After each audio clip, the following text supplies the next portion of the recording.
It's time for a mid-year check-in.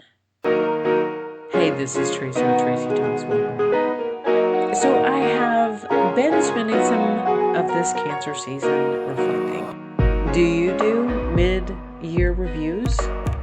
Do you do a check-in point to see if you're still on track and where you're at and are you going in the right direction? And to be honest, I probably was in more of a funk than I realized. And I am actually ready for Cancer season to be over. I'm ready to be out of the deep waters of emotions and reflection and all of this. The feels have been a lot. And in my mid-year reflection, I have come to some conclusions about things that, you know what, I'm over. And I am hoping that these are not just a 2026 resolution, but from this point forward, these are things that I am no longer willing to do. And the first thing is that I'm no longer willing to do is talk about the past. I don't want to talk about high school. I don't want to talk about who did what. I don't want to talk about middle school. I don't want to talk about grade school. I don't want to talk about the teacher and who their pets were. I don't want to talk about the track meets. I don't want to talk about all of this stuff. And I have this friend, and I still live my daily life in a community with people that I have grown up with. And so this is a thing. This is a thing where you get around the table, you have a beer, and you just start talking about stuff from the past. And it doesn't go anywhere. And it doesn't matter. Like, why have some people, why are they still holding on to all of these feelings about who was the teacher's favorite and who cares? Why are we still talking about these things that happened and bringing them up and dissecting them again and looking at them like this is something that people need to move on from? If you're still upset about something that happened back then, maybe you need to talk to a professional. And this is an interesting thing because I do know people who, once they grew up and became an adult, they moved way far away. They don't have any friends from grade school, middle school, high school. They have people that they're friends with now, and how different their conversations are. And I had this light bulb moment, oh my God, what would it be like to have people around me that are meeting me right where I'm at right now and not dragging up crap from the past? That was almost a life-changing kind of thing. So I'm moving on. That's dead, that's buried, that's done. And 2, I don't want to listen to somebody complain. And I talked about this recently that we all really do know what we want to do. And there really isn't moments of confusion and clarification. That it's more this, we know what we want to do, but we know it's not going to be easy. It's not going to be fun. It's going to be hard. We don't know what the future is going to look like. And so we do this trick where we want to avoid taking action But we would feel like we're doing something. So we're going to talk about it and we're going to complain about it. And we're going to complain to people at work. We're going to complain to everybody else. And I don't want to hear it. If you complain about your job, I'm going to tell you to quit. Like, if you hate it that much, leave.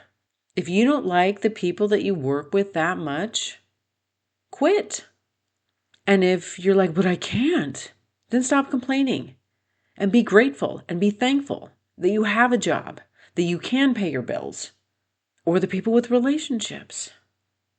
They want to complain about their spouse or their boyfriend or their girlfriend or whatever. Get a divorce. Like, I've heard this conversation time and time and time again. I have said the same thing over and over and over again. And I reached this point where my energy level was basically just enough for me to get through the day. I've had no reserves. I've had nothing to give to anybody else. And it's interesting, I think, when this happens, because you really start to see the people that are pulling on you and wanting energy and attention. And it was clear then where the vampires are coming in and where they're at and where they're lurking and where they're hanging out. So, number 2, stop complaining. Just stop. And number 3, I've realized that carbs bring a level of joy that I haven't been able to mirror from anything else. Like, there's just this joy. And I cannot recreate that in other ways. So I've got to figure out a way to have balance with some really great carbs. And I realized this when I got away for a few days and I found this wonderful local bakery. And I was trying different things. Like, every day I would try something different. And I didn't have this same hang up on carbs because I was walking so much that I needed something that was going to convert quickly to energy. And on this particular day, I tried the biscuit. And it was a big biscuit. And it was topped with this maple, sugary, cinnamon stuff that was just, it was kind of crusty and hard, but it was delicious. And then what they do is they will cut the biscuit in half and butter it up and put it on the griddle and let the butter sizzle and crisp up in the biscuit. And then you get 2 sides. One was this whipped butter with maple syrup in it. And then you get a side of this exquisite jam. And on that day, I took my biscuit and my iced coffee and I went and sat by the lake and broke my biscuit apart and dipped it in this perfect butter. And it was one of the most absolutely delightful things that I did on that vacation. And when people ask, like, what did you do? And a lot of times I think people are expecting some big, grandiose thing. And, you know, I didn't have some big, grandiose adventure. But what I did have was more important. It was this reconnection to my core self of just being in the moment, enjoying a simple pleasure to its fullest, and enjoying the mountains and the lake and the view. And it was a perfect morning. And I mean, I could have stuck to my normal diet, which is my breakfast is high in protein and it's usually eggs. And a lot of times I will have just a wrap and some spinach and tomatoes and some type of meat in there. And it's got a little olive oil on it and it's a little salt and pepper. And if I had stuck to that typical breakfast that I have on vacation, I would not have reconnected with this joy inside of me. And I do have those moments now when I'm drinking my coffee and I sit on the porch. Now, my view is not quite as exquisite where I'm at right now, but it's not bad. But there was this reminder that carbs are something that lights up parts of me in ways that spinach doesn't. And, while I am trying to live my longest life, and that's a lot of my goal when I do try to eat healthy, is like I just want to be as healthy as possible for as long as possible. And I do understand that some foods promote longevity over other foods. But, I'm not just here for longevity. I'm also here for enjoying the moments and being in joy and celebrating that. It was the moment to be honest with myself about what it is that I need, and am I bringing that into my daily life as much as possible. And it was a great reminder and a reinforcement. And I am a foodie, and I can't get around that. I can't change that. That's literally in my DNA, that I'm a foodie.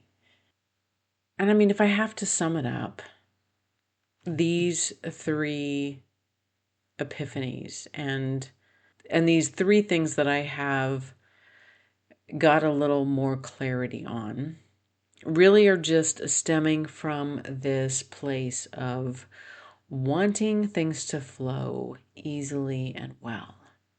The simple pleasures.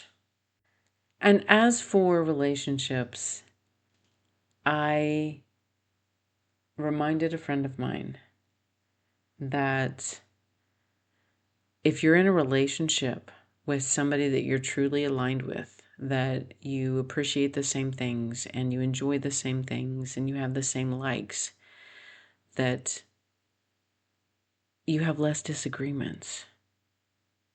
There's not this trying to figure out and come together. Like if you are truly with somebody who likes the same things that you do, then you don't have to argue. And why aren't we choosing people that we have the same interests? And I think that's where I want to end this. Like, stop the struggle.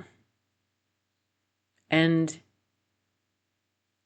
if you are struggling, isn't that a moment? I mean, that's a moment for me when I'm reaching a point where I'm really struggling with something.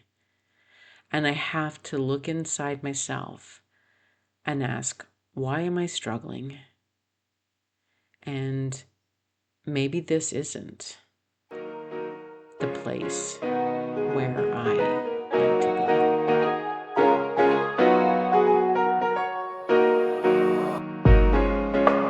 listening to this episode of Tracy Talks, remember to rate, review, and subscribe, and share with others who would enjoy listening to this podcast. Friends can find Tracy Talks available on iTunes, Spotify, Substack, and YouTube. Hit me up on Instagram and Facebook at More Tracy Talks.